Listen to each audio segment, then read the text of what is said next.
Bonsoir à tous, bienvenue dans ce live, dans cette quatrième édition de cet exposé, qui là va aborder un sujet peut-être un petit peu plus lourd, un petit peu plus pénible, et un petit peu plus aussi connu par beaucoup de personnes, le satanisme et le luciférisme. La dernière fois, nous nous étions arrêtés au niveau de l'Orient, et savoir comment finalement l'Orient acceptait ou intégrait toute cette dimension occulte. Et aujourd'hui, nous allons voir comment l'Occident a lui-même eu un discours, et un discours qui s'est révélé au travers en fait d'une tradition, et cette tradition, ne nous payons pas de mots, c'est celle qui est judéo-chrétienne. Et dans le judéo-christianisme, le satanisme a sa part, entre guillemets, de danger et d'ombre. Et nous parlerons aussi du luciférisme pour voir comment certains essayent de le distinguer et comment en fait il se rapproche peu ou prou du satanisme. Alors je vais juste vérifier quand même que tout le monde m'entend. J'espère que aussi il y a suffisamment de son, qu'il n'y a pas de problème de son, que la musique n'est pas trop forte. N'hésitez pas à me le dire dans les commentaires. Je me réserve le droit de répondre à vos questions peut-être un peu vers la fin. N'hésitez pas à les mettre quand ça vous vient. Par contre, je reprendrai un petit peu à la fin pour éviter d'être coupé, à moins que ce soit des remarques évidemment sur l'aspect technique. Ou alors, si c'est en fin de propos, là, je pourrais le prendre. Alors, je vois, mon cousin de 12 ans est avec moi, est-ce problématique? Tout dépend de sa sensibilité. Je mets en garde déjà les personnes qui sont... voilà, qui veulent voilà, connaître un petit peu ce sujet-là. Le satanisme et le luciférisme, c'est une réalité. C'est une réalité de notre monde occidental.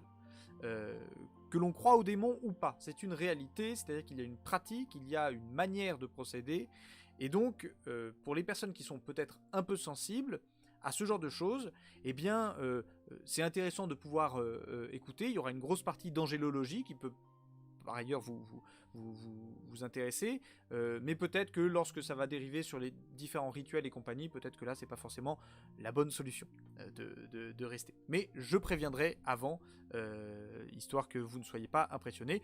Je conseille aux personnes qui sont un peu impressionnables aussi de pas forcément regarder ça le soir. Je fais des rediffusions de live, donc de toute manière ça pose pas de problème. Bien, sur ce, satanisme et luciférisme, il est évident que dans le monde de l'occulte et dans le monde de l'occulte occidental, Satan, ou Lucifer, va avoir une place prépondérante.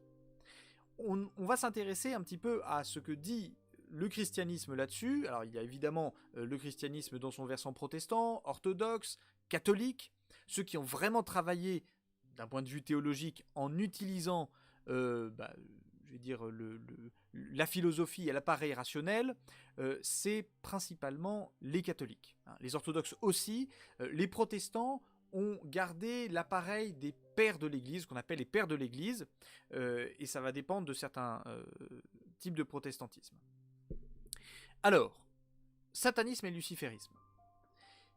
Pourquoi je voulais en parler et de manière profonde? Parce que je pense que dans l'induction que nous sommes en train de faire, c'est très important de passer par cela. Aujourd'hui, dans notre société, nous sommes face à un satanisme culturel, ou un luciférisme culturel. Nous assistons aujourd'hui à une fascination pour le monde occulte et une fascination pour le monde satanique en particulier. Alors le but est soit de le rendre cool, soit de le rendre attractif, mais en tout cas, que ce soit par des séries ou par des musiques et ainsi de suite, vous aurez toujours une grande présence, notamment dans notre période, de tout un tas de symboliques, de tout un tas de folklore, et si vous n'êtes pas averti de cela, vous avez l'impression que c'est juste décoratif. Vous voyez la série là, on le voit, la série Lucifer par exemple nous présente Lucifer comme étant un ange, allez, bon gré mal gré, il s'est disputé avec son papounet. Alors résultat, eh bien, il essaye de faire le mal tout en faisant un petit peu le bien. Et en même temps, c'est un ange qui punit, donc c'est un ange qui applique la justice, et ainsi de suite. Enfin bon bref, c'est une théologie un peu foireuse pour ceux qui assument l'existence de Lucifer. Et de l'autre côté, vous avez les Grammy Awards, où vous avez carrément la mise en scène d'une messe noire en plein spectacle. Alors vous avez aussi les différents clips. Je vous parle pas de Justin Bieber, je vous parle pas de même aussi Maître Gims, on l'a vu, nous a sorti quelque chose qui était très étonnant en termes d'occulte, en termes de connaissances d'occulte. Et pourtant, ça fait partie de notre culture. Vous voyez, quand une star américaine dit à un journaliste « J'ai vendu mon âme au diable », le journaliste n'est même pas choqué, il dit « Ah bon ? Ah bah dis donc, ah d'accord, ah oui, c'est ça. Et vous avez fait ça quand ? Comment ça se passe ?» Vous voyez, on n'est même plus tellement choqué. Je vous parle même pas des films qu'il y a sur les exorcismes, qui font toujours des rentrées de 10 000, des dizaines de milliers de personnes, voire des centaines de milliers de personnes. On est baigné dedans, dans notre société occidentale. Le satanisme et le luciférisme. Alors, même, il y a des gens qui trouvent que c'est très très sérieux, et on va avoir aujourd'hui, quand même, une église de Satan assumée comme religion. Alors cette église, elle se trouve principalement outre-Atlantique, au Canada et aux États-Unis. Elle commence à arriver un petit peu en Europe. Elle compte des centaines de milliers de membres quand même. Ça pèse assez lourd. Et en gros, l'église de Satan va vous révéler des choses sur Satan que visiblement, en fait, 3000 ans de christianisme ont placé une obscurité sur Satan, et finalement on en fait le grand méchant alors que c'est le grand libérateur. Bref, c'est l'inversion des valeurs. On a l'habitude de ce genre de choses, notamment quand une civilisation commence à péricliter. Il se trouve que dans l'appareil intellectuel, souvent il y a des inversions qui vont se passer. Et bien, dans l'appareil folklorique, c'est ça qui est en train de se passer dans notre civilisation occidentale. Satan devient le libérateur alors qu'il était considéré comme le diable, le tentateur, et celui qui vient condamner. Alors, il va falloir dépatouiller, détriturer aussi un petit peu tout ça. Qu'est-ce que l'on dit, qu'est-ce que l'on signifie lorsque l'on parle de Satan, hein ? Eh bien, Satan appartient à un plan de réalité qui est parallèle au nôtre, et visiblement qui est en lien. Attention, à partir de maintenant, on se place du point de vue du christianisme, comme un philosophe qui étudie ça comme un discours, hein, d'accord ? Le christianisme admet très tôt qu'il existe un plan parallèle. Le premier concile de Nicée, en 325, c'est le premier concile œcuménique. Ça veut dire quoi, le premier concile ? Un concile, c'est quoi ? C'est que les personnes se sont réunies pour finalement mettre un peu de clarté quant à ce qui concerne la doctrine. Et notamment, une partie de cela va s'exprimer de la sorte : nous croyons en un seul Dieu, Père Tout-Puissant, créateur de toutes les choses visibles et invisibles. Nous croyons en un seul Dieu, Père Tout-Puissant, créateur de toutes choses visibles et invisibles. Donc finalement, les premiers à considérer l'existence de plusieurs plans de réalité possibles, ce sont les chrétiens. Alors vous avez les juifs un petit peu avant, évidemment toutes les religions vont considérer cela, mais le christianisme va l'exprimer et va le reconfirmer au premier concile de Constantinople, qui est le deuxième concile œcuménique. C'est nous croyons en un seul Dieu, Père Tout-Puissant, créateur du ciel et de la terre, de toutes les choses visibles et invisibles. Satan appartient aux choses invisibles. Lucifer appartient aux choses invisibles. Donc on est sur une dimension cachée, donc occulte. Dès le début, Satan est dans la dimension occulte. Alors on va voir, il y a d'autres choses invisibles qui ne sont pas forcément de l'ordre d'un danger occulte, hein. Ceci va trouver sa source dans le premier texte de la Genèse. Premier texte de la Genèse, alors quand vous avez une Bible, il faut prendre la Bible dans les premiers chapitres, c'est la Genesis, la Genèse, le commencement. Alors je vous ai mis le texte hébreu d'un côté, le texte latin à droite, et le texte français au milieu. Alors, au commencement, Dieu créa le ciel et la terre. Jusque-là, pas de problème. Finalement, le ciel et la terre, on va considérer que c'est la création normale. À quel moment, finalement, il va y avoir la création des démons? Alors, on va voir, je vous lis la traduction. Or, la terre n'était que solitude et chaos. Les ténèbres couvraient la face de l'abîme, ce qui est assez étonnant, hein, parce que quand on est un petit peu un enfant de 4 ans et demi, vous savez, les philosophes sont un peu des enfants de 4 ans et demi, un ténèbre qui couvre la face de l'abîme, ça doit être très très sombre cette affaire, parce qu'on ne comprend pas très bien ce que ça signifie. Les ténèbres qui couvrent la face de l'abîme. Bon bref. Et le souffle de Dieu planait à la surface des eaux. Dieu dit que la lumière soit, et la lumière fut. Fiat lux, vous savez, cette formule qu'on a énormément repris. Dieu considéra que la lumière était bonne, et il établit une distinction entre la lumière et les ténèbres. Dieu appela la lumière jour, et les ténèbres, il les appela nuit. Il fut un soir, il fut un matin, un jour.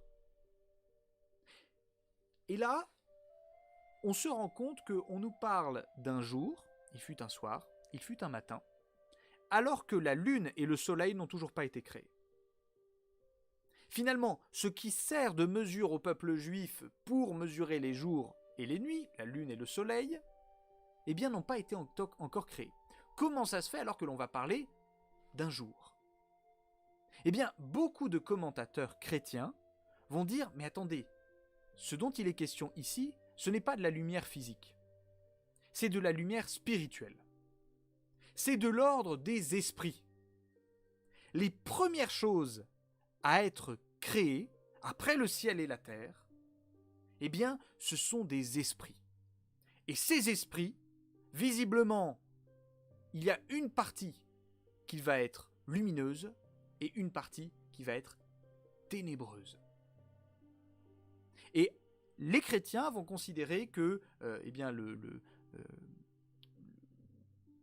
l'aspect spirituel eh bien, va concerner aussi Satan. Satan et Lucifer ont été créés dès le début du monde. Alors, ensuite va suivre une énorme histoire, je vous la fais en synthétique. Il va y avoir Adam qui va perdre face au serpent, vous connaissez cette histoire, on y reviendra un peu plus tard, et finalement l'homme va se couper de Dieu après avoir été créé.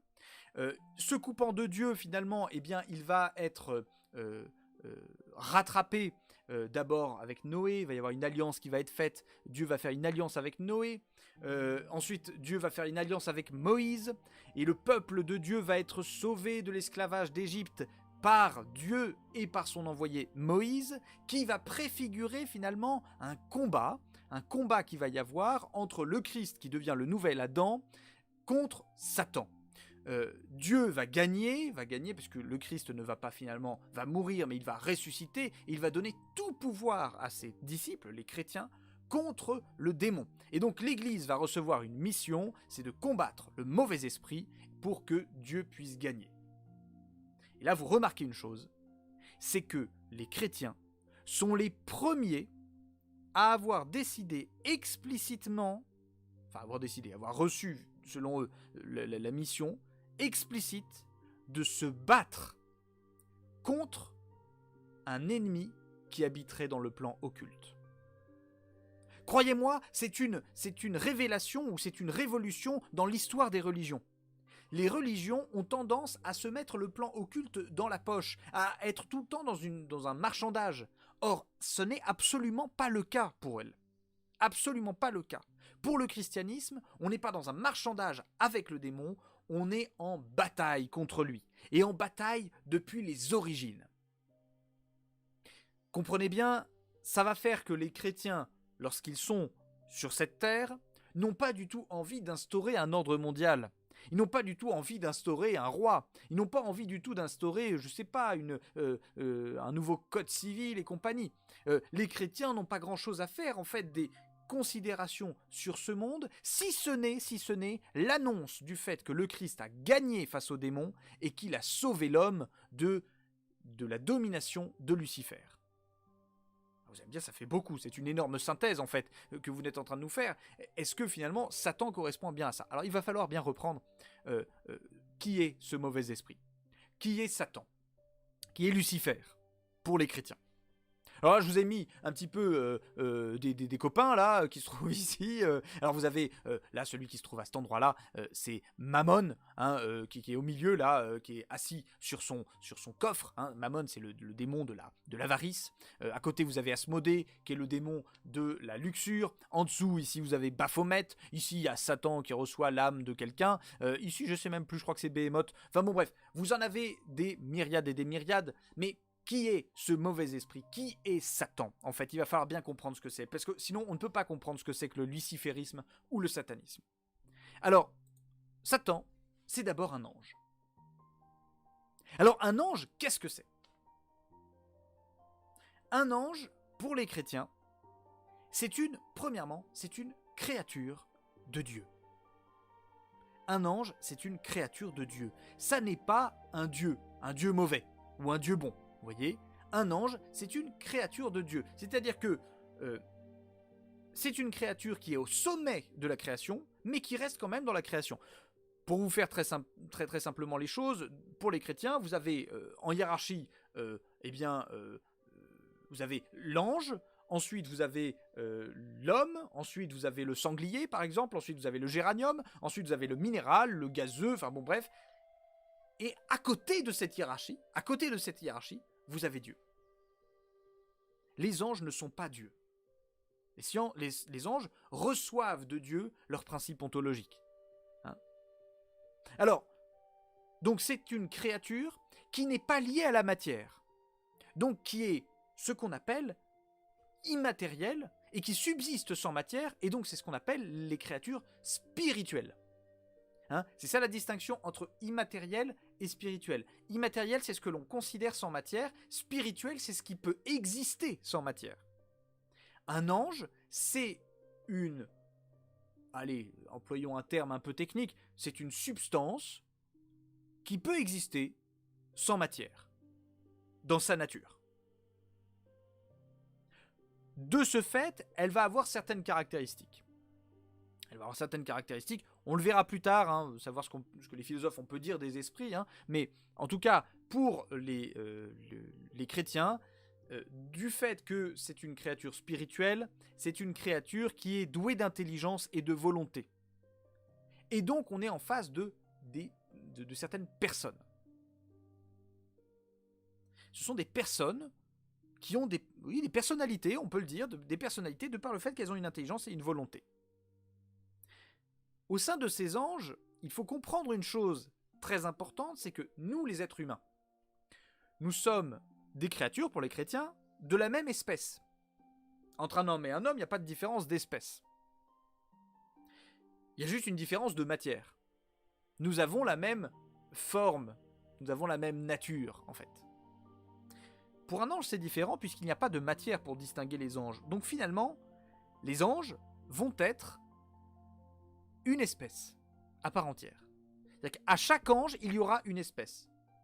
Si deux anges se rencontrent, ils ne sont pas de la même espèce. C'est comme si nous, on rencontrait, je sais pas, un pélican. Eh bien, quand deux anges se rencontrent, c'est comme si un homme rencontrait un pélican.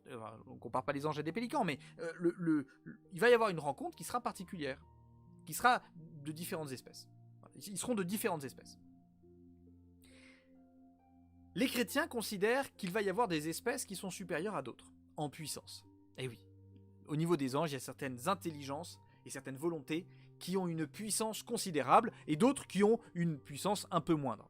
Alors, qu'on se le dise, hein, l'ange le plus débile est meilleur que l'homme le plus intelligent de la Terre. De par le fait que son intelligence ne fonctionne pas comme la nôtre. Et oui, puisque nous sommes conditionnés par notre imagination, par notre mémoire, par nos représentations, en fait, hein, physiques, et par ce que le corps va nous donner. Ainsi, on va avoir ce qu'on appelle un mode de raisonnement discursif. On va passer d'une idée à une autre. L'ange ne connaît absolument pas les choses de cette manière-là. L'ange connaît, de par le fait qu'il n'a aucun sens, un ange ne voit pas, un ange ne sent pas. Il a une connaissance bien plus puissante de cela. Par son intelligence même, il considère les choses et il les comprend dans leur nature. Il comprend réellement la nature des choses. Et c'est ce qu'on appelle la connaissance intuitive. Donc un ange a une connaissance intuitive. De par le fait qu'il n'a pas de corps, aussi, l'ange va être, comme on l'a dit, soumis à des différences de nature qui vont être de plus en plus élevées au fur et à mesure qu'elles se rapprochent de la similitude avec Dieu. Plus elles sont semblables à Dieu, plus elles sont puissantes.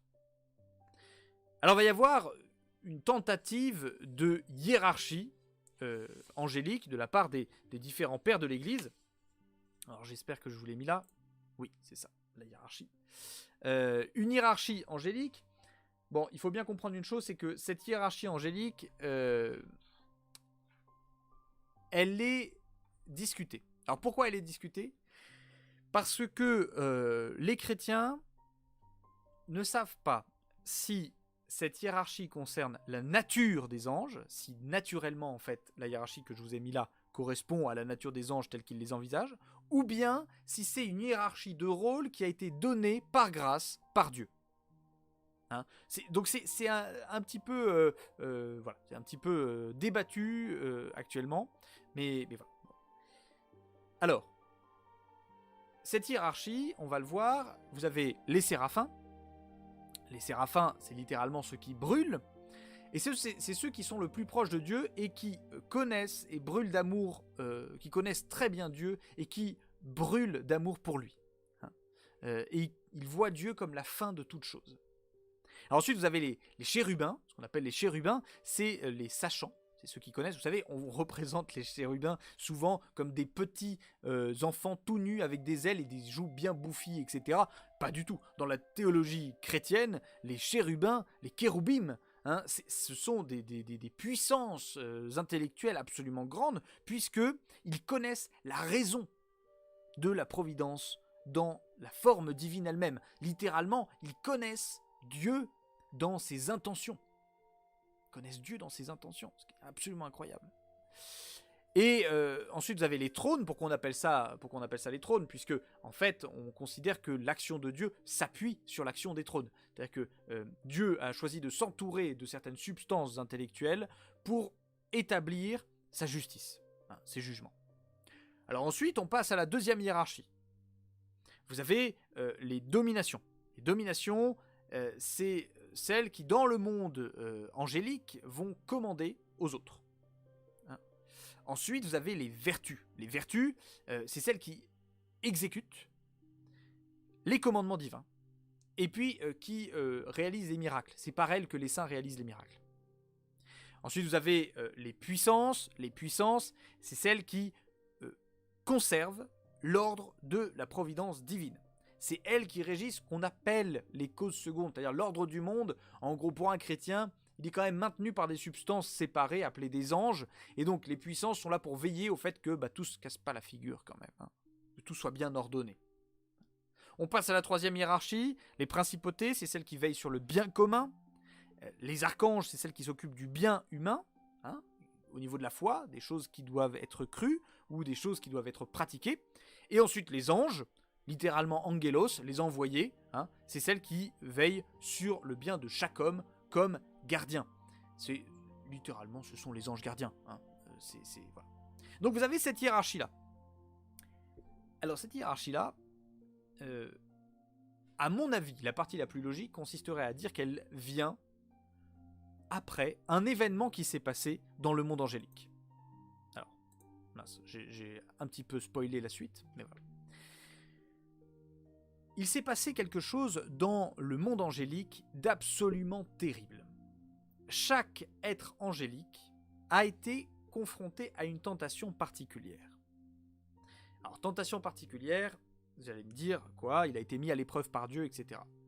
En réalité, c'est un peu plus complexe que ça. Tous les anges, de par le fait qu'ils sont dans une intelligence intuitive, ont une pleine connaissance de leur nature. Nous, vous voyez, nous n'avons pas une connaissance pleine de ce que nous sommes, puisque nous passons par des connaissances très singulières, descriptives, par nos sens, et ainsi de suite. L'ange n'est pas du tout de cette manière-là. N'est pas concerné de cette manière-là. L'ange, quand il s'envisage lui-même, il se voit parfaitement. Et il voit et sa puissance, et l'extension de son pouvoir, de quoi il est capable, sa beauté, finalement, la beauté de sa nature, il la voit parfaitement. Et aussi, il va voir quelque chose, et ça va être ça l'épreuve fondamentale que vont vivre les anges, c'est que ils ne sont pas créateurs. Ils sont au sommet, certes, mais ils sont au sommet parce qu'ils ont été voulus par Dieu lui-même. Dieu les a voulus, donc Dieu est réellement au sommet. Et pourquoi ils se trouvent au sommet? Pas par mérite, pas du fait de quelque chose qu'ils auraient pu faire pour faire décider à Dieu le fait que ils pourraient être au sommet, simplement parce qu'ils ont été voulus comme cela. Dieu a décidé de manière parfaitement arbitraire quelle serait la nature de chaque ange. Et cela, il l'a voulu par amour. Dieu aime les anges, il aime sa création, et il aime sa création telle qu'elle est. Il aime chaque créature telle qu'elle est. Et chaque créature va vivre une épreuve, c'est de considérer qu'elle n'a rien à faire pour être aimée de Dieu, premièrement, et en plus, elle obtient tout de lui. Il n'y a rien que la créature, pour les chrétiens, il n'y a rien pour la créature qu'elle puisse obtenir par elle-même.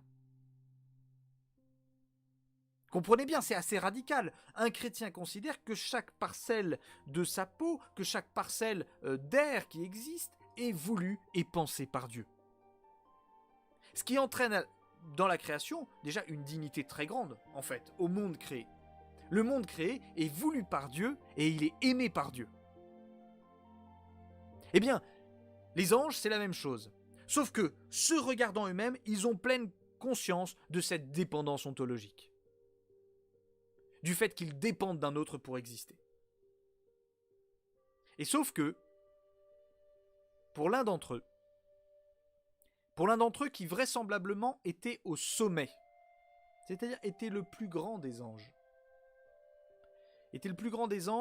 et il s'appelait Lucifere, celui qui porte la lumière.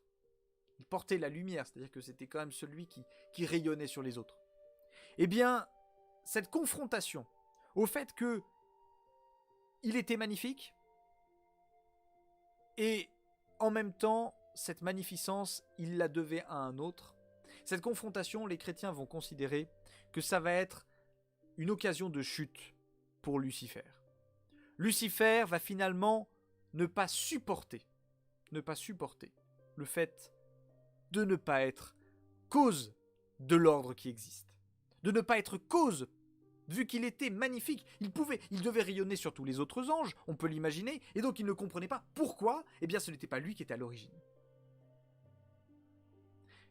Ce faisant, il va se détourner de Dieu. Et alors, quand on dit se détourner de Dieu, c'est un peu compliqué pour un ange, parce que ça n'a pas de corps, un ange, donc finalement, se détourner, on ne comprend pas très bien. En réalité, c'est un processus intellectuel et volontaire. C'est-à-dire que le démon, on va l'appeler le démon après, mais le Lucifer, lorsqu'il va se regarder et se contempler, va décider d'être au principe de l'ordre, au principe du bien et du mal. C'est lui qui va décider ce qui est bon et ce qui est mauvais, et pas un Dieu qui l'a créé. Et résultat, il va se retourner contre lui, finalement, ou contre le principe qui existe en lui, et le détester. Et il va quitter ce que Dieu avait inscrit en lui. Et ce pourquoi Dieu l'avait fait. Dans le but d'instaurer un ordre que lui-même voudrait. Vous voyez, alors on l'exprime de manière plus ou moins claire, ce péché des anges, mais le but c'est de bien comprendre que ça n'est pas par jalousie. Ça n'est pas par jalousie, ça n'est pas par envie. Lucifer est parfaitement conscient qu'il ne peut pas être Dieu. Il n'est pas jaloux de l'homme. Lucifer va pas jalouser une pauvre créature qui est mi-animal, mi-ange, vous voyez. Non. En revanche, c'est saisissant sa propre dépendance ontologique, il va la refuser. En plus, d'autant plus qu'elle est gratuite et amoureuse. Et en fait, ça va être ça, l'enfer pour les chrétiens. L'enfer va être... On parle d'un lieu pour l'enfer, on imagine tout un tas de flammes, tout un tas de choses comme ça. Non, attention, l'enfer, c'est le fait de se détourner volontairement de Dieu en tant que principe aimant. Vous allez me dire, mais c'est complètement débile. Comment ça se fait qu'il existe des intelligences? Puisqu'on parle d'intelligence, comment ça se fait que ces intelligences-là sont capables d'être aussi débiles? C'est-à-dire de refuser ce qui les aime. Celui qui les aime. Eh bien, en fait, vous savez, on observe ça quand on est dans l'éducation. Quelqu'un qui a beaucoup de talent, il va être tenté d'être à l'origine d'un ordre. Il va être tenté de se croire à l'origine de ses talents et de ses dons. Et plus quelqu'un est haut placé et fort, plus on se rend compte qu'il va avoir tendance à vouloir être admiré par les autres, à être vénéré. La plupart des rois, la plupart des présidents, il y en a même un aujourd'hui qui s'appelle Dieu avec nous quand même. Emmanuel, c'est Dieu avec nous. Ces personnes-là ont envie d'être aimées, d'être adorées. Parce qu'elles sont bourrées de talent, sûrement. Eh bien, il faut comprendre que cette tentation qui est quand même globalement nulle pour les hommes, pour les anges, ça a dû être terrible. Puisqu'il fallait accepter de tout recevoir de Dieu, et de recevoir même sa mission de Dieu, et son bonheur de Dieu. Ou alors, se complaire dans sa propre excellence, dans sa propre magnificence, et d'être à l'origine d'un nouvel ordre. Et l'enfer, donc, c'est ce détournement intérieur, le fait de toujours se contorsionner pour ne plus être en contact avec la vision du fait que je dépends de Dieu. Tous les démons savent qu'ils dépendent de Dieu. Tous les démons savent qu'ils dépendent de Dieu. Mais ils essayent constamment de ne pas le voir, constamment de l'oublier, constamment de se singer, de singer leur propre intelligence, pour ne pas l'observer, ce genre de choses. Mais sauf que, comme c'est tellement présent en eux, eh bien ça les brûle. Pour les chrétiens, je vous rappelle, une des premières manifestations de Dieu, c'est dans un buisson ardent. C'est un feu qui consume qui brûle sans consumer. C'est Moïse qui voit ça. Moïse voit du feu dans un buisson et le buisson reste vert. Eh bien, je vais vous faire une super révélation.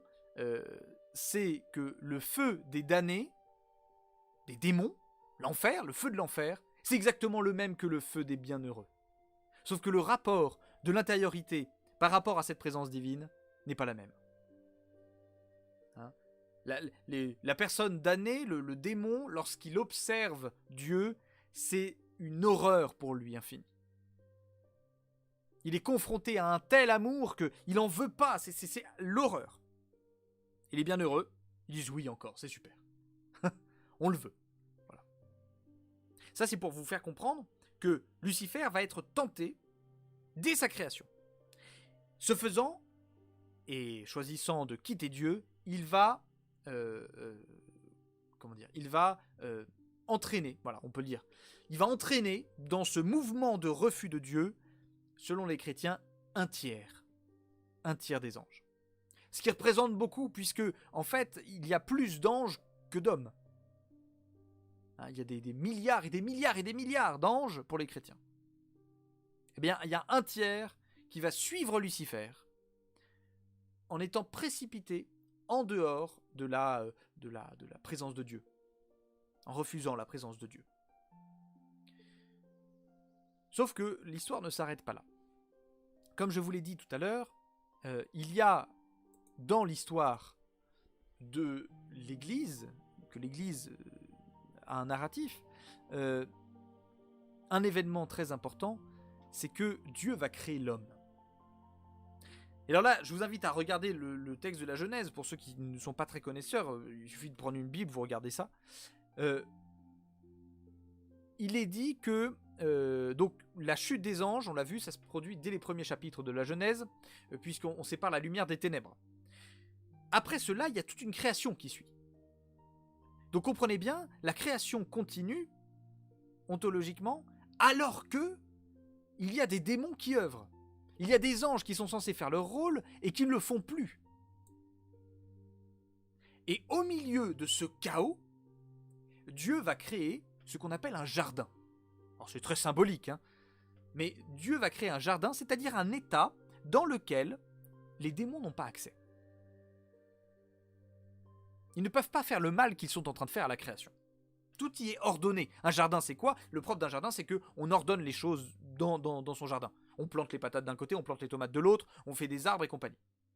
Et pour garder ce jardin, Dieu va créer un être qui sera à la fois de la terre et à la fois de Dieu.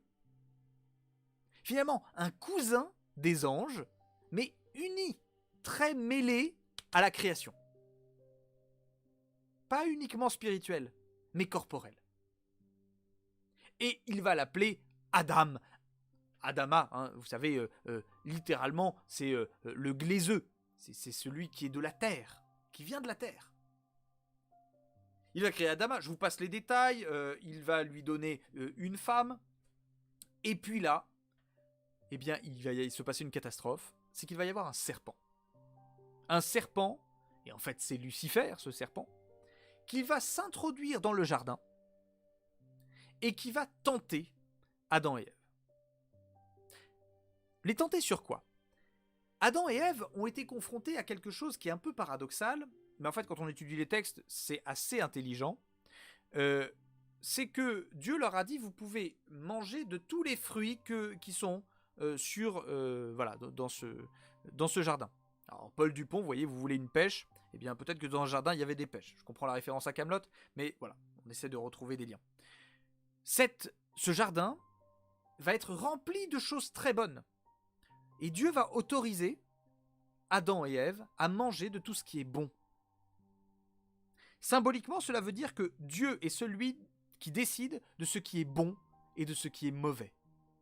Dieu décide de ce qui est bien et de ce qui est mal. Il donne à manger les fruits qui sont bons dans ce jardin. Et il lui dit par contre, il dit à Adam, attention par contre il y a un arbre en plein milieu de ce jardin, c'est l'arbre de la connaissance du bien et du mal. Et celui-là, je veux pas que tu y touches, parce que si tu y touches, tu mourras.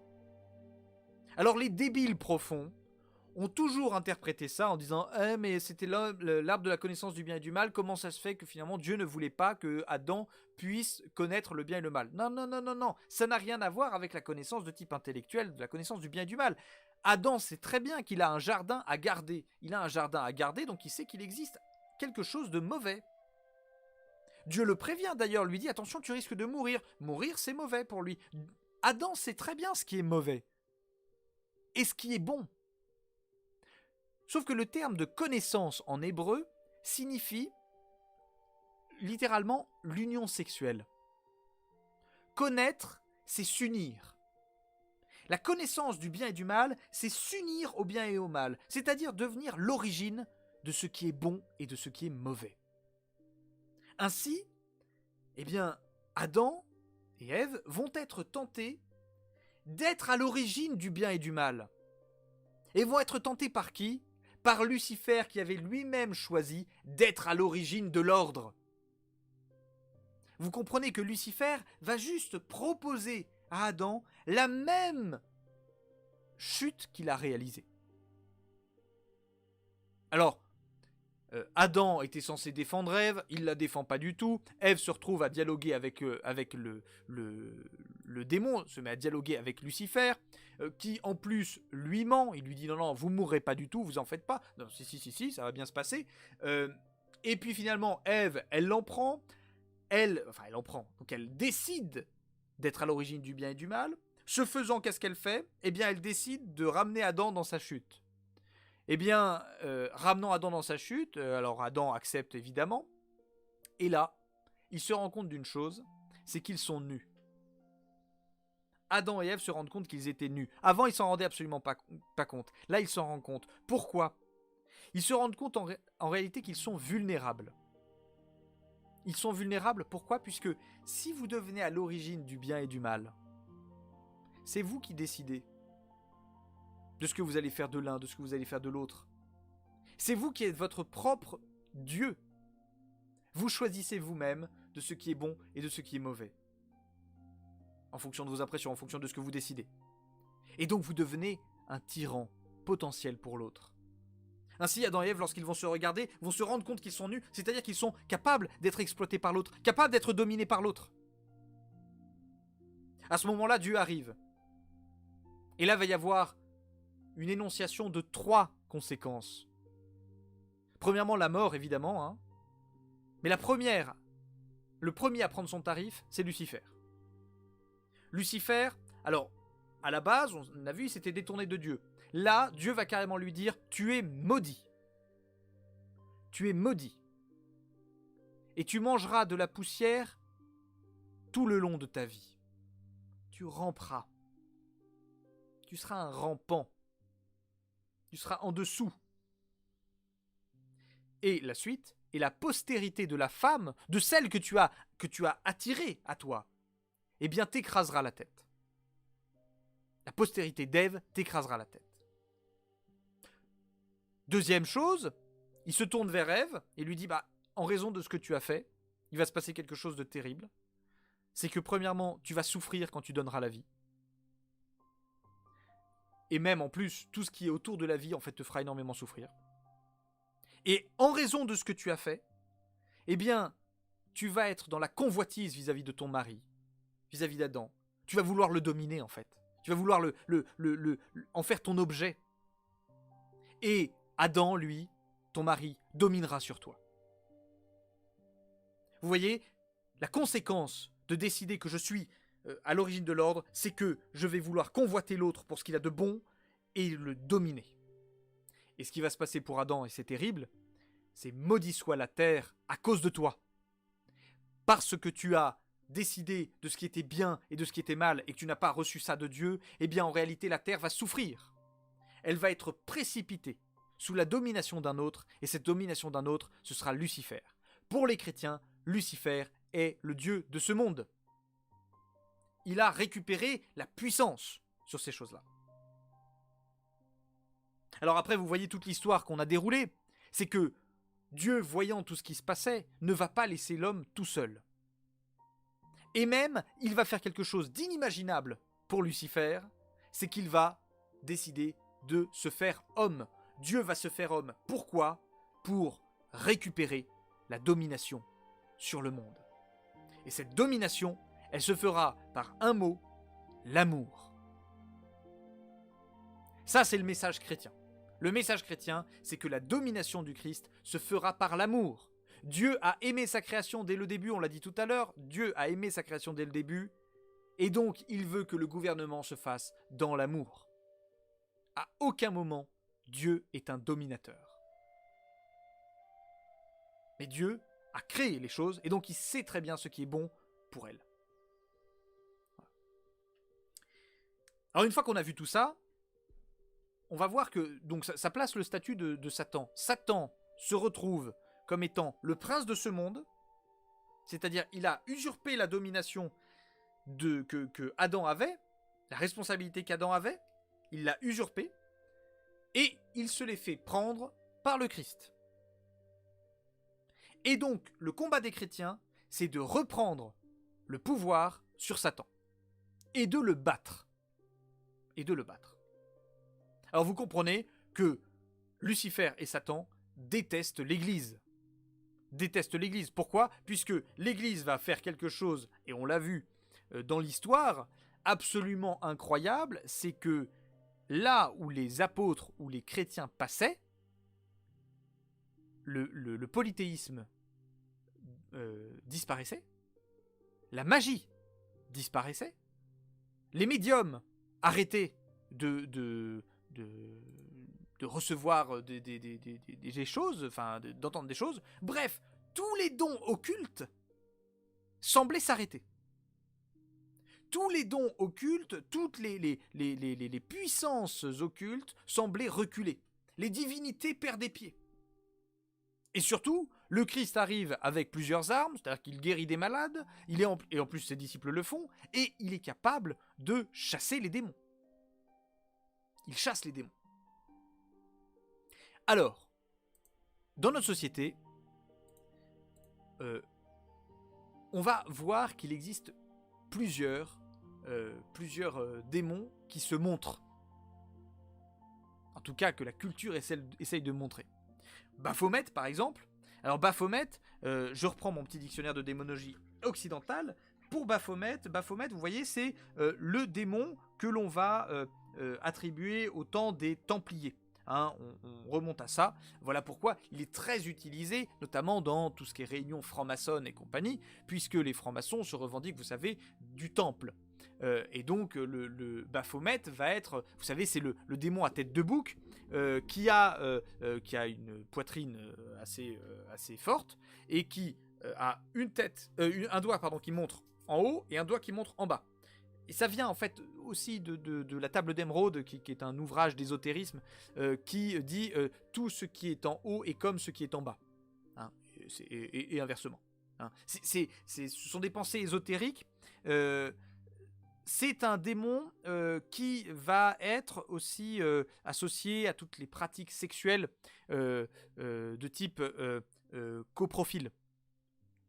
Voilà, vous regarderez sur internet si vous ne savez pas ce que ça veut dire. Voilà, alors, aussi, Baphomet, c'est l'instauration de l'ordre du Christ sans le Christ. C'est ça le but. C'est qu'il ne faut pas qu'il y ait Dieu. C'est-à-dire qu'on va essayer d'instaurer tout ce qui est bon dans le christianisme sans Dieu et sans le Christ. La fraternité sans un père commun. Vous voyez, sans considérer qu'on est tous enfants de Dieu, on va être frères quand même. Liberté, oui, mais pas libre devant Dieu, on s'en fout de Dieu. Égaux, pas devant Dieu, égaux devant la loi, etc. Ça, c'est, on va dire, le programme politique d'un Baphomet. Vous voyez. Et alors là, je vous ai mis la petite Marianne de Macron, parce que Macron m'a un peu surpris. Lorsqu'il s'est présenté devant les Français, il avait une Marianne derrière. Et en fait, il y a un petit médaillon à cet endroit-là. Alors cette Marianne, elle est dans la pop culture en fait. Pour ceux qui habitent Paris, sur la ligne 6, elle est après d'Enfer Rochereau quand vous allez vers Bercy. Eh bien en fait, elle se trouve sur un des murs. En fait, vous voyez, il y a un petit médaillon. Et ce petit médaillon, en fait, c'est un pentacle qui représente la tête de Baphomet. Hein. Donc voilà, donc il est présent, le président le montre, c'est très sympa. Je suis pas sûr qu'Emmanuel soit connaisseur, quoique ça se trouve, il est parfaitement au courant de tout ce qui est occulte. Ça m'étonnerait pas non plus, c'est-à-dire que tous ces milieux-là sont assez au courant, en fonction même des réunions qu'ils ont, ils sont un peu ridicules là-dessus. Asmodée, c'est le démon de la luxure et celui qui détruit la famille. Et bien Asmodée, pour les geeks d'entre vous, Asmodée, vous savez, c'est un créateur de jeux. Un créateur de jeux, notamment un éditeur de jeux de rôle, ou un créateur de jeux digitaux. Voilà, donc Asmodée, c'est très étonnant, c'est-à-dire qu'une entreprise qui propose d'aider des familles dans des jeux prenne le nom d'un démon qui vise à détruire la famille. Quand même un peu, enfin, je dois vous avouer, c'est un petit peu, pour moi, ça m'apparaît complètement absurde, mais voilà. Alors Abaddon, voilà, en plus c'est à Lyon, c'est dans le 2e arrondissement. Je vous ai mis un petit peu les références, comme ça vous pourrez voir. Abaddon, il faut que je reprenne mon petit dico. Abaddon. C'est un des premiers. Oui, c'est le destructeur. C'est un ange exterminateur de l'Apocalypse. Qui signifie destruction et abîme. Voilà, donc vous avez une entreprise qui s'occupe, alors je sais plus ce qu'elle fait, je crois qu'elle s'occupe de logement. Donc oui, vous avez la société Abaddon qui fait du logement et qui se retrouve à prendre le nom de destruction. C'est bizarre, enfin quand même, voilà. Les Malas, alors Mala, c'est un démon qui donne la puissance, le courage, qui peut le reprendre d'ailleurs quand il veut, etc. C'est un groupe de musique. Pareil, c'est très étonnant, c'est pas, je vais dire, c'est pas innocent de prendre ce genre de terme. Lilith, alors Lilith, vous avez Lilith, qu'est-ce qu'elle fait Lilith, c'est dans la Kabbale juive, c'est une démone. En fait, dans la Kabbale juive, il est dit que Adam avait déjà eu une première femme avant qui s'appelait Lilith, mais qui refusait qui voulait coucher, qui voulait faire l'amour avec lui en étant au-dessus. Adam, lui, ne voulait pas, voulait quelqu'un qui soit en dessous, parce que c'était un mâle blanc complètement dominateur et compagnie. Je sais pas s'il était plus de 50 ans, mais en tout cas, voilà. Et donc, Lilith décide de refuser Adam, et Ève est créée, parce que Ève accepte de coucher en dessous. Oui, alors ça, c'est le niveau de la Kabbale juive, c'est complètement ridicule, c'en est complètement aberrant, mais ce qui est intéressant, c'est que Lilith, c'est une troupe de théâtre, et puis un truc d'aménagement intérieur. Et vous vous dites, mais pourquoi un truc d'aménagement intérieur prend ce nom-là ? Et en fait, on va le voir, c'est pas du tout innocent. Et je pense vraiment que les gens, vous savez, quand vous créez une entreprise, les gens réfléchissent au titre de l'entreprise. Voilà. Alors vous avez ensuite les Sédim. Les Sédim, c'est les démons ménagers, ou Shedim, hein, vous pouvez mettre un H dessus. Eh bien, vous avez le spécialiste de l'audiovisuel qui s'appelle Sédim, ou l'aménagement intérieur aussi qui s'appelle Sédim. Vous dites, mais c'est des démons ménagers, donc c'est-à-dire que c'est des démons qui sont censés vous embêter dans la maison. Vous dites, mais c'est complètement débile, mais d'où ça sort ce truc-là? C'est quand même incroyable que ce soit ce genre de choses. Alors, ça, c'est les démons, et pourtant, eh bien, la Bible va donner plusieurs choses. C'est des recommandations par rapport à l'action de ces démons. Attendez, je vois une question. Vu la tonne de noms que vous prononcez, j'espère que pour vous, que vous avez des tonnes d'eau bénite à domicile, monsieur. Non mais attendez, attention. N'ayez pas peur d'eux, ils n'attendent que ça. Le démon n'attend qu'une seule chose, c'est qu'on ait peur d'eux. C'est-à-dire, comprenez une chose, les démons, si jamais ils existent, si les démons existent, ça veut dire que Dieu existe. Eh bien, Dieu est quand même infiniment plus puissant que les démons. Et le nom du Christ, si on accepte tout le package, le nom du Christ est infiniment plus puissant qu'eux. Hein? Donc, ne pas avoir peur des démons. Je parle en plus à ceux qui sont chrétiens. Vous le savez, les chrétiens n'ont pas à avoir peur du démon. Le démon ne peut rien du tout. Il est désarmé. Alors, je vous donne un petit peu ce que dit la Bible. Pourquoi j'ai choisi ces passages-là? Parce que ça recoupe ce qu'on a dit sur la médiumnité. Ça recoupe ce qu'on a dit sur la médiumnité. Je vous dis donc Deutéronome 18, verset 9, 14. Lorsque tu seras entré dans le pays que le Seigneur ton Dieu te donne, tu n'apprendras pas à commettre les mêmes abominations que ces nations-là. Alors attention, de quoi on parle quand on parle des abominations? On ne trouvera chez toi personne qui fasse passer le feu, qui pratique la divination, des incantations, des mantiques, ou le mantra, vous savez, ou magie. Personne qui use de charme, qui interroge les spectres et devins, qui invoque les morts, car quiconque fait ces choses est en abomination à Dieu. Dans le Lévitique, au chapitre 19, vous ne pratiquerez ni divination, ni incantation. Ne vous tournez pas vers les spectres, ne recherchez pas les devins, ils vous souilleraient. Celui qui s'adressera aux spectres et aux devins pour se prostituer à leur suite, je me tournerai contre cet homme-là et je le retrancherai du milieu de son peuple. Vous avez aussi chez Jérémie, car ainsi parle le Seigneur, le Dieu d'Israël, ne vous laissez pas égarer par les prophètes qui sont parmi vous, ni par vos devins, n'écoutez pas les songes que vous faites, car c'est pour le mensonge qu'ils vous prophétisent en mon nom, je ne les ai pas envoyés. Et Jésus aussi va en parler en Matthieu chapitre 7. Ce n'est pas en me disant Seigneur, Seigneur qu'on entrera dans le royaume des cieux, mais c'est en faisant la volonté de mon Père qui est dans les cieux. Beaucoup me diront ce jour-là, Seigneur, Seigneur, n'est-ce pas en ton nom que nous avons prophétisé? En ton nom que nous avons chassé les démons, en ton nom que nous avons fait des miracles. Alors je leur dirai en face, jamais je ne vous ai connu, écartez-vous de moi, vous qui commettez l'iniquité. Les chrétiens sont très, très, très attentifs à tout ce qui vient de l'occulte et n'en veulent pas. Pourquoi? Parce qu'ils savent que le démon peut donner ce genre de don. Il donne ce genre de don. Et notamment, le satanisme et le luciférisme ont pour vocation d'obtenir du démon quelque chose. Un don, ça peut être, je sais pas, plus de force, plus de la capacité de combattre des ennemis et compagnie, une situation. Hein, le démon dit bien au Christ ce qu'il est capable de donner.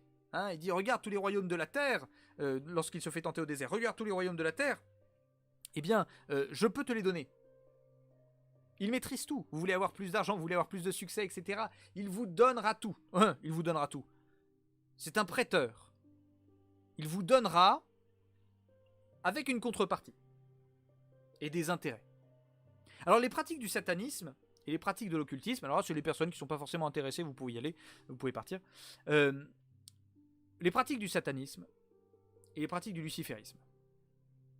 Le luciférisme, c'est plus de l'ordre de l'ésotérisme, c'est-à-dire que c'est de l'ordre d'une révélation où Lucifer serait un idéal à atteindre.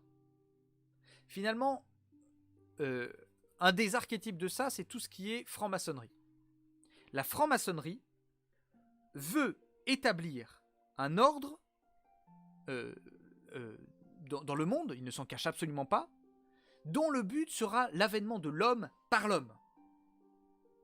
Il faut que ce soit l'homme qui soit au sommet de l'ordre, et qui décide de ce qui est bon, de ce qui est mauvais, qui s'émancipe de la morale, qui soit capable de décider ce qui est bon et ce qui est mauvais.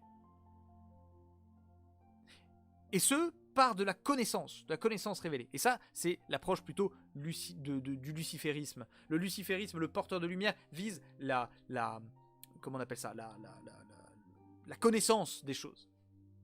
Alors c'est ridicule, hein. En vérité c'est ridicule, hein. Et ça s'oppose clairement à la philosophie. La philosophie ne peut pas être luciférienne. Le but est de connaître les choses, et de connaître les choses telles qu'elles sont, pas de connaître les choses telles que je veux qu'elles soient. Hein? La volonté en philosophie, elle est là pour être en appétit du bien, elle n'est pas du tout là pour décider de ce qui est vrai. Hein? C'est quand même deux optiques complètement différentes. Le satanisme vise à réaliser un pacte, un contrat avec le démon. Alors, le contrat, il faut bien que les gens soient au courant de cela. On en parlera un petit peu plus la prochaine fois, parce que la prochaine fois, on étudiera ce que le démon, de quelle manière le démon peut agir, avec tout ce qui est de l'ordre, et le rapport avec la psychologie, tout ce qui est de l'ordre de la tentation, des vexations, des possessions, des obsessions, etc. Et avec les exorcismes, tout ça, comment ça se passe, toute cette affaire. Mais en tout cas, ce qu'il faut comprendre, c'est que les pactes et les contrats qui sont faits n'engagent personne. En réalité, alors les gens signent un contrat avec leur sang, par exemple, parfois c'est ça, parfois ils sacrifient des choses, ils peuvent sacrifier de la vie animale, de la vie humaine parfois. Il y a beaucoup de témoignages de personnes qui ont échappé à ce genre de choses. Au travers de sacrifices, etc., sacrifices humains, il va y avoir des pactes qui vont être réalisés. Moyennant le sacrifice et moyennant le fait d'obéir à Satan, vous obtenez ce que vous avez demandé. Alors, je vous le dis très clairement, c'est un marché de dupes. C'est un marché de dupes. Entre un esprit et un homme, l'esprit gagne. Gagne forcément. Donc, le démon n'est absolument pas tenu aux clauses du contrat qu'il signe avec vous. Il n'est absolument pas tenu à ce contrat-là. Et d'ailleurs, il ne le respectera pas forcément. Et ce que va dire le christianisme, c'est que ce contrat n'a pas de valeur. Il n'a aucune valeur. Et je m'adresse à des personnes, si jamais il y a des personnes qui ont pactisé, qui ont fait des contrats, et que vous regardez cette vidéo, premièrement, la première chose, sachez que déjà le fait que vous ayez regardé tout ça, chapeau, et deuxièmement, il n'y a aucun jugement. Il n'y a aucun jugement. Par contre, comprenez une chose, c'est que vous pouvez tout à fait lâcher ces contrats. Vous pouvez tout à fait. Et si jamais il y a des gens qui sont concernés, vous pouvez m'envoyer un message, je vous mettrai en relation avec des personnes. Avec des personnes qui peuvent vous expliquer les choses et qui peuvent aussi bloquer certaines manifestations qui peuvent vous embêter. Donc voilà, sachez qu'il n'y a aucune fatalité. Aucune fatalité. Et que pour les chrétiens, là on se remet dans la position des chrétiens, mais pour les chrétiens, le Christ est vainqueur de ce genre de choses. Et que pour en être libéré, il suffit d'une seule chose, c'est du nom du Christ. Voilà. Donc ça c'est pour les personnes qui sont un petit peu concernées. Mais c'est un marché de dupes. C'est un marché de dupes. Et la plupart des personnes qui pactisent avec le diable, malheureusement, ils se retrouvent à devoir le payer. À devoir le payer au bout d'un moment. Alors on va parler la prochaine fois de tout ce qui est de l'ordre du mode de procédé. Du mode de procédé des démons, à savoir la tentation, comment on appelle ça, les vexations, possessions et compagnie. Et puis on essaiera de voir aussi, après, ce sera la dernière séance, la résolution philosophique que l'on peut faire par rapport à ce monde occulte et comment la philosophie doit se placer et comment je pense les êtres humains doivent se placer par rapport au plan occulte. Je vous remercie beaucoup de m'avoir suivi et puis je vous dis à bientôt. N'hésitez pas à partager ces vidéos, elles peuvent aider, elles peuvent renseigner, surtout c'est des sujets qui sont un peu complexes. Voilà, à très bientôt et bonne soirée.